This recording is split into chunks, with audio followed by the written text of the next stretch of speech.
स्वागत है आप सभी का अपने चैनल ऑनलाइन स्टडी 1.6 में। आज के इस वीडियो में हम लोग दो चर वाले रैखिक समीकरण युग्म को प्रतिस्थापन विधि से हल करना सीखेंगे। देखिए, प्रत्येक वर्ष बोर्ड के एग्जाम में विलोपन विधि और प्रतिस्थापन विधि इन दोनों में से एक ना एक प्रश्न आ ही जाता है। तो आप लोग इस प्रश्न को ध्यान से और अच्छे से समझिएगा। तो चलिए अब शुरू करते हैं। तो सबसे पहले प्रतिस्थापन विधि को समझते हैं। देखिए, प्रतिस्थापन विधि से समीकरण को हल करने के लिए हमेशा दो समीकरण दिया रहता है।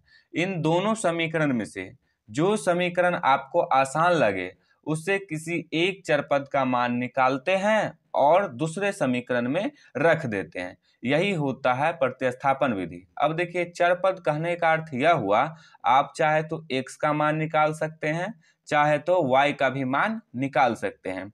तो चलिए अब इस प्रश्न को सॉल्व करते हैं जिससे कि और अच्छे से समझ में आएगा। तो देखिए, यहाँ 2x + y = 5 ये समीकरण है, तो इसको मान लेते हैं समीकरण 1। और 3x + 2y = 8 ये भी समीकरण है, तो इसको मान लेते हैं समीकरण 2। अब देखिए, इसमें दो समीकरण दिया हुआ है। अब देखिए, इन दोनों समीकरण में से कौन सा समीकरण आपको आसान लग रहा है।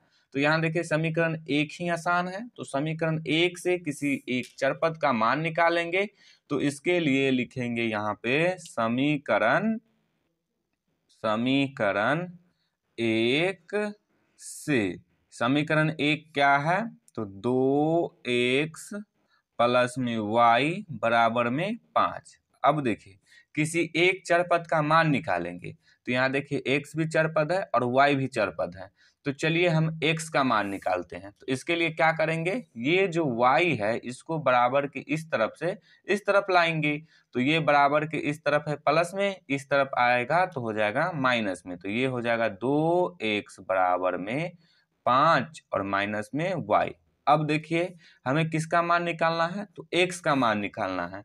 यहाँ पे x का मान तो नहीं आया है, ये अभी 2x का मान है। तो इसके लिए ये 2 जो है इसको भी हटाना होगा। तो ये 2 बराबर के इस तरफ किस में है? गुना में। इस तरफ आएगा तो हो जाएगा भाग में। तो x बराबर हो जाएगा 5 माइनस में y और बट्टे में 2। अब देखिए, x का मान निकल गया।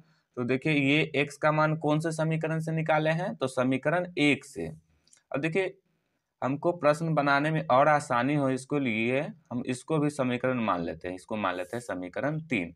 तो मान लिए। अब देखिए, ये जो x का मान है इसको रख देंगे समीकरण 2 में। तो इसके लिए अब लिखेंगे x का मान समीकरण कहाँ रखेंगे? तो 2 में। समीकरण 2 में रखने पर, और समीकरण 2 क्या है? 3x + 2y = 8। तो अब यहाँ पे लिख देंगे 3x + 2y = 8। अब x के स्थान पे x का मान रखेंगे। तो देखिए, इस 3 और x के बीच में कोई चिन्ह नहीं, तो गुना का है। तो यहाँ पे छोटी ब्रैकेट से इसको घेर देंगे। x का मान है 5 माइनस में y बट्टे में 2। तो 5 माइनस में y बट्टे में 2 लिख देंगे। प्लस में 2y है तो 2y बराबर में 8 है तो 8। अब देखिए, इस 3 के हर में कुछ नहीं तो 1 ले सकते हैं। इस 2y के भी हर में कुछ नहीं है तो 1 लिख सकते हैं। और 8 के भी हर में कुछ नहीं है तो 1 लिख सकते हैं। अब क्या करेंगे, इस 3 से 5 माइनस y को गुना करेंगे। तो 3 को 5 से गुना करेंगे तो हो जाएगा 15, माइनस 3 को y से गुना करेंगे तो हो जाएगा 3y बट्टे में 1 को 2 से गुना करेंगे तो हो जाएगा 2, प्लस 2y बट्टे में 1 बराबर में है 8 बट्टे में 1। अब देखिए, ये 1 बट्टा पर के जोड़ के रूप में आ गया, तो इसको बट्टा पर का जोड़ करेंगे।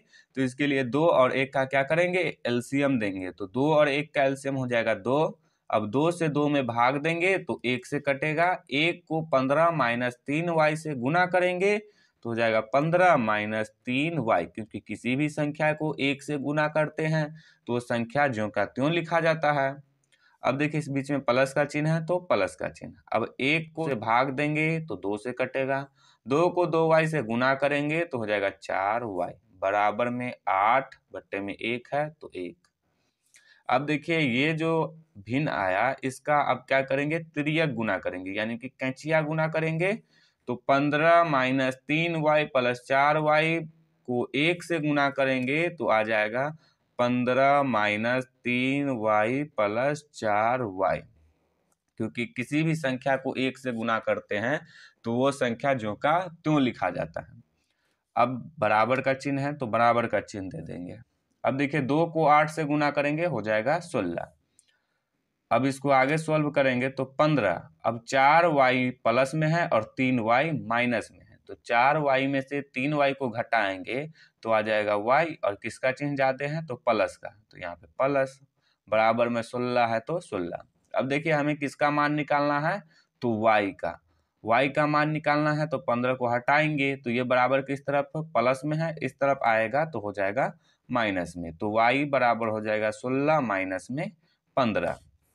y बराबर 16 में से 15 को घटाएंगे तो आ जाएगा 1, तो y का मान आ गया 1।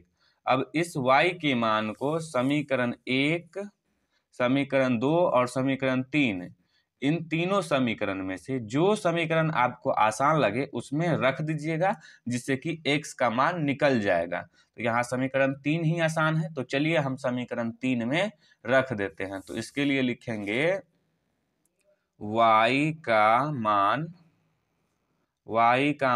समीकरण 3 में रखने पर, समीकरण 3 क्या है, x बराबर 5 माइनस वाई बट्टे में 2। अब y के जगह पे y का मान रखेंगे तो ये हो जाएगा x बराबर 5 माइनस y का मान आया है तो 1 और बट्टे में 2 है तो 2।